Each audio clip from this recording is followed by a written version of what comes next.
Something I forgot to mention in the previous video. Suppose you have a repeated root here where it's been repeated 3 times. So in which case you would have to have this block, and then for this fraction you have to have this block squared, and then for this one it will be this block to the power of 3. So if you have a repeated root to the power of 3, then you would have to do this. Okay. Now let's get back to our example. So we were trying to if you want to try and integrate this, you would need to somehow rewrite this in this form here. So let's try and do it now. So in order for us to integrate this, we would need to rewrite this in this form here. So looking at this here, the first thing you should do, well, let's try and work out C. So look at this bit here. Let's times everything by x plus 2. So when you times this by x plus 2, you would get this, and then this one you times by x plus 2, and then here you would have x plus 2, and then this bit here, it would just disappear, leaving you C on its own. Okay, so if you times everything by x plus 2, then this whole thing here will become this. Will become this. So once you're at this stage here, you can say let x equals -2. So let x equals -2. Then these two will disappear, leaving you C on its own. So when you're at this stage here, let x equals -2. Then this thing here will disappear. This thing here will disappear, and then when you put -2 into here, then this will become 4 plus 2, which will be 6, and then this thing into here, so that will be overall it will be 9. So C equals 2 over 3. Okay, so we've done C now. So let's go back to our original equation. So this is our original equation. The next thing we should do is times everything by this block here. Okay, so when you times everything by this block here, then this will disappear, and then this will become x minus 1. So it should be to the power of 2, but it cancels out with the thing at the bottom here.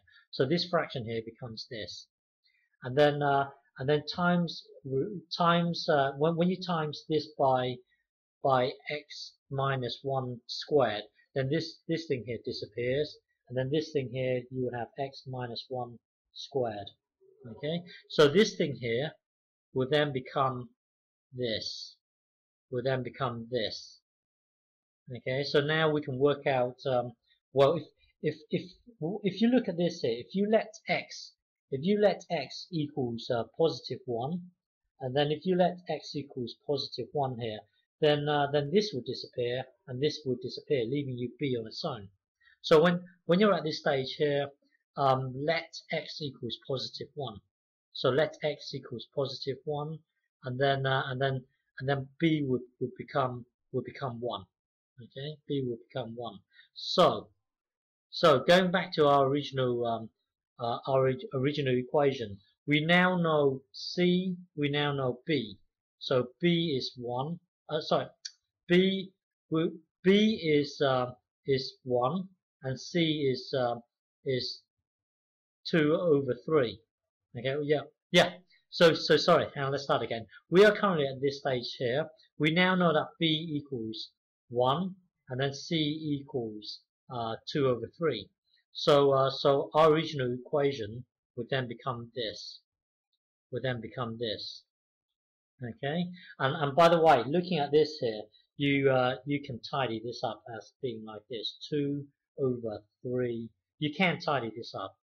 Anyway, we are currently here. So now we need to work out A. Well, to work out A, select something. Let x equal something easy. So let x equal something easy. So let x equal 0. So when you put 0 into here, well, when you let x equal 0, this whole thing here will become this. It will become this. And then tidy this up, and then it's blah blah, A equals this. So now we've got our A, B, and C.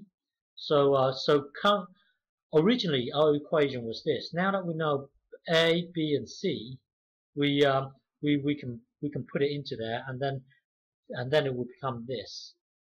Okay. So this is our final answer here. So when you break this up, it will become this. And then now, if you want to integrate this, then that's the same as you integrating this plus integrating this plus integrating this. So integrating this would be you doing this, and then integrating this would be you doing this.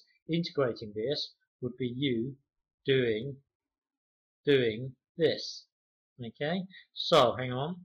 So from here, if you want to integrate this, then that would be you doing this. That would be you doing this. Okay, so now integrate this. That will then give you this. Integrate this. Integrate this here. That would then, well, this bit here, visualize it as x minus 1 to the power of negative 2, and then integrate this. So that will then give you this, and then integrate this. It will then give you this. So for you to integrate this whole thing here, it will be this. Okay.